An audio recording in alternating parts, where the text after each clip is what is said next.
sixolele izono zethu njengoba nathi sixolela abo basonayo thina ungasingenisi ekurendweni sisindise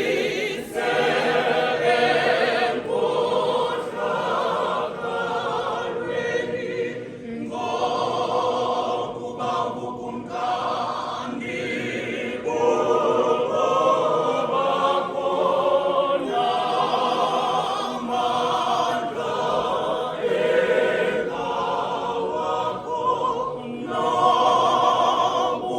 nobumbanisa buboba kho kuthe kube ngunaphakade. Amen. Udumiso maluleko kuye uyise nakuye unyana nakuye umoya